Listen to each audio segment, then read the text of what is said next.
आज हम monarch legacy of monsters का एपिसोड 10 एक्सप्लेन करने वाले हैं। अगर आप मेरे चैनल पर नए आए हो और अगर आप भी मॉन्स्टरवर्स के फ़ैन हो तो आप मेरे चैनल को सब्सक्राइब और बगल में बेल आइकन दबा लो ताकि आपको मॉन्स्टरवर्स से जुड़ी नए अपडेट्स सबसे पहले मिलते रहे। बिना किसी देरी के एपिसोड 10 का एक्सप्लेनेशन शुरू करते हैं। एपिसोड की शुरुआत में हमें केट को दिखाया जाता है जो अपनी दादी कैको से होलो अर्थ में मिलती है और फिर कैको केट के पास आती है और उससे उसका हालचाल लेती है और फिर ये लोग आगे बढ़ते हैं। पर आगे जाकर केट बताते हैं कि कैको को बताते हैं कि उसके साथ के कुछ और लोग भी यहाँ पर आए हैं, जिससे कैको पूछते कि बिल्स और ली भी उसके साथ हैं। पर केट ली के बारे में बताती है और बिल्स के बारे में नहीं बताती, जिससे कैको और केट ये लोग फिर ली और बाकी लोगों को यहाँ पर ढूंढना शुरू कर देते हैं। और मैं आप लोगों को बताना भूल गया, ये टाइम 2015 का है। फिर हमें हिरोशी को दिखाया जाता है जो केंटारो से बात कर रहा होता है, जहाँ हिरोशी कहता है कि वो नहीं चाहता था कि जीडे वाला हादसा फिर से होए और मॉन्स्टर्स इंसानों को ख़त्म कर दे। पर केंटारो उससे काफ़ी गुस्सा होता है क्योंकि उसी के कारण उसकी बहन और साथ में उसकी दोस्त में दोनों मारे गए। फिर हमें केट और कैको को दिखाया जाता है जो होलो अर्थ में बाकी साथियों को ढूंढ रहे होते हैं, जहाँ कैको केट को एक मैसेज के बारे में बताती कि उसने सरफेस एरिया पर एक मैसेज भेजा ताकि लोग उसे ढूंढ सकें यहाँ होल अर्थ में। पर केट इस मैसेज के बारे में बिल्कुल भी नहीं मालूम होता, इसलिए कैको उसे पकड़ लेती है और कैको को भी पता चलता है कि केट नई मोनार्क के संग जुड़ी है, नई वो किसी रेस्क्यू पार्टी का हिस्सा है। जिससे कैको केट से पूछते कि आखिर वो है कौन। इतने में आती है और केट से मिलती है और मैं कैको को जिंदा देखकर काफ़ी ज़्यादा चौंक जाती है। फिर हमें ली को दिखाया जाता है जो एक पेड़ के पीछे खड़ा होता है और कैको से पूछता है कि वो यहाँ कितने दिनों से है। जहाँ कैको बताती है वो 57 डेज से यहाँ पर सर्वाइव करी है। जहाँ ली कहता है कि यहाँ का टाइम बहुत धीमा चल रहा है और ऊपर की दुनिया में यानी कि सरफेस वाली दुनिया में 59 ईयर्स बीत चुके हैं, जिससे कैको काफ़ी ज़्यादा दुखी होती है और कहती है कि उसने कई बार ऊपर गामा रेडिएशन का मैसेज भेजा था और ये मैसेज वही होता है जो एपिसोड 9 में डॉक्टर बांस और साथ में टिम और वडुको को मिला होता है। उसके बाद ली कैको के सामने आता है और कैको ली से बिल्स के बारे में पूछते हैं, जिसमें ली कहता है कि बिल्स की 1973 में मौत हो चुकी है, जिससे कैको और भी ज़्यादा दुखी हो जाती है। फिर कैको हिरोशी के बारे में पूछती कि हिरोशी जिंदा या मर चुका है, जिसमें केट कहती है कि हिरोशी ठीक है और वो साथ में खुश भी है। और केट ये बता देती है कि वो उसकी ग्रैंड चाइल्ड है, जिससे कैको और भी ज़्यादा चौंक जाती है। उसके बाद हम टिम और वडुको को देखते हैं जो गामा रेडिएशन के बारे में बातें कर रहे थे। जब टिम होलो अर्थ वाले उस मैसेज के बारे में वडुको से पूछता है कि उसका कुछ करा उन्होंने, जहाँ वडुको बताती कि वो 3 लोगों को बचाने के लिए और रिसोर्सेज जाया नहीं कर सकती।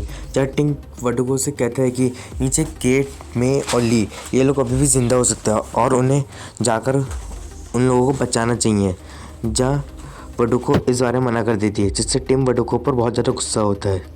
फिर हम ली को देखते हैं जो उस गामा रेडिएशन वाली मशीन के पास आता है और इसी मशीन से कैको ऊपर मैसेज भेज रही होती है, जिससे ली कहता है कि जिस डिवाइस के ज़रिए वो लोग 1962 में होलो अर्थ में आए थे, उसी डिवाइस के ज़रिए वो वापस इंसानी दुनिया में भी जा सकते हैं। जिससे कैको केट से पूछते कि हिरोशी अब कैसे हैं और अब क्या करते हैं। जहाँ केट बताते कि कैको को बताते कि हिरोशी भी अब मोनार्क के लिए काम करते हैं और अब ये इनका फैमिली बिजनेस हो चुका है मोनार्क के लिए काम करना। वो बिल्कुल कैको के ऊपर गए हैं और वो सब कुछ अपने दम पर करते हैं। और जब मोनार्क ने उन्हें रोका तो उन्होंने मोनार्क से हटकर सब कुछ अपने दम पर ही करा। इससे कैको काफ़ी ज़्यादा खुश होती है कि हिरोशी उसके ऊपर गया है पूरा। फिर हमें केंटारो और उसकी मॉम को दिखाया जाता है। केंटारो की मॉम हिरोशी से रिश्ता तोड़ देती है क्योंकि उसने 2 शादी करी थी और हिरोशी फिर वहाँ से चला जाता है अपने कमरे में। ये लोग होलो अर्थ में उस डिवाइस को लेकर आगे बढ़ रहे होते हैं और फिर हमें केंटारो को दिखाया जाता है जो एक बार में बैठा होता है और टिम उसके पास आता है और उसे गामा रेडिएशन वाली फाइल दिखाता है और कहता है कि होलो अर्थ में से उन्हें कुछ मैसेज आ रहे हैं, वो भी मदद के लिए। जिससे केंटारो कहता है कि ये सब तुम मुझे क्यों बता रहे हो, क्योंकि मुझे इसके बारे में कुछ भी नहीं मालूम। पर टिम कहता है कि तुम्हें नहीं मालूम पर तुम्हारे डैड को इसके बारे में मालूम होगा। फिर हमें ली और कैको को दिखाया जाता है कैको ली से पूछती कि विल्स के साथ आखिर हुआ क्या, जहाँ ली बताता है कि विल्स किसी स्कल आइलैंड नाम की जगह पर गया और फिर वहाँ से कभी लौट कर नहीं आया है 1973 में, और इसलिए फिर उन्होंने मान ली कि विल्स मर चुका है। फिर हमें हिरोशी को दिखाया जाता है जो अपने कमरे में अपने पिता विल्स रेंडा की वीडियो को देख रहा होता है, और तभी वहाँ पर टिम और केंतारो आते हैं। हिरोशी टिम से पूछता है कि वो यहाँ पर क्या कर रहा है, जहाँ टिम हिरोशी को वो फाइल्स दिखाते हैं गामा रेडिएशन के मैसेज वाली, जिससे हिरोशी कहता है कि नीचे अभी कोई भी जिंदा नहीं होगा, पर टिम कहता है कि केट, मे और ली ये सब अभी नीचे जिंदा होंगे और वही लोग मैसेज भेज रहे हैं। जहाँ हिरोशी कहता है कि अगर वो इस बात को सच मान भी ले तो मोनाक उनकी मदद नहीं करेगा, पर टिम कहता है कि मोनाक एक लौती कंपनी नहीं है, इसमें मोनाक की तरह ऐसे और भी कंपनी है जो इनकी इस काम में मदद करेंगी। और फिर हिरोशी उन लोगों को केट, मे और ली इन लोगों को ढूंढने के लिए मान जाता है। ये लोग उस मशीन को लेकर आगे बढ़ ही रहे होते हैं। इतने में कैको बताते हैं कि इस जगह को होलो अर्थ को वो एसएस मंडी बुलाती है, यानी कि होलो अर्थ बुलाओ या फिर एसएस मंडी, बात एक ही है।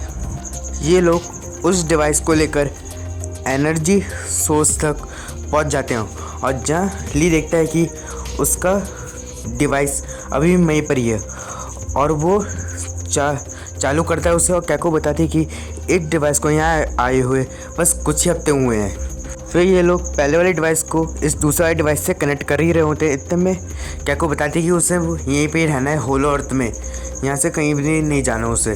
जहाँ केट कैको को मना लेती है और अपने संग चलने के लिए। फिर ये लोग उस डिवाइस में बैठ जाते हैं, और ली बताता है कि जैसे ही कोई भी टाइटन उस एनर्जी सोर्स में जाएगा तो इनका डिवाइस भी उसी एनर्जी सोर्स की ओर खिंचा चले जाएगा, और ये लोग उसी तरीके से इंसान दुनिया में पहुंच जाएंगे। ये लोग आयरन ड्रैगन को अपने जाल में फंसा भी लेते, पर आयरन ड्रैगन एनर्जी सोर्स की ओर नहीं जाता, और उल्टा इनका एक वायर निकल जाता है, जिसे जोड़ने के लिए ली उस डिवाइस से बाहर आता है। आयरन ड्रैगन वापस आ रहा होता है इनके डिवाइस की ओर ही, और ली को ढूंढने लग जाता है। ली उस वायर को जोड़ देते हैं, और आयरन ड्रैगन भी ली को ढूंढ देता है, और जैसे ही ली पर हमला करने वाला होता है इतने में गॉडजिला आ जाता है, जिससे आयरन ड्रैगन गॉडजिला की ओर चले जाता है, और गॉडजिला और आयरन ड्रैगन में फाइट शुरू हो जाती है, जिसमें आयरन ड्रैगन गॉडजिला को पूरी टक्कर देता है, पर गॉडजिला अपने एटॉमिक ब्रिज से आयरन ड्रैगन को हरा देता है, और साथ में उसके पंख को उसके शरीर से अलग कर देता है, और उसके शरीर को एनर्जी सोर्स की ओर फेंक देता है, जिससे एनर्जी बढ़ जाती है और सब कुछ उसकी ओर खींचा चले जाता है, और डिवाइस भी अब उसी की ओर ही जा रहा होता है।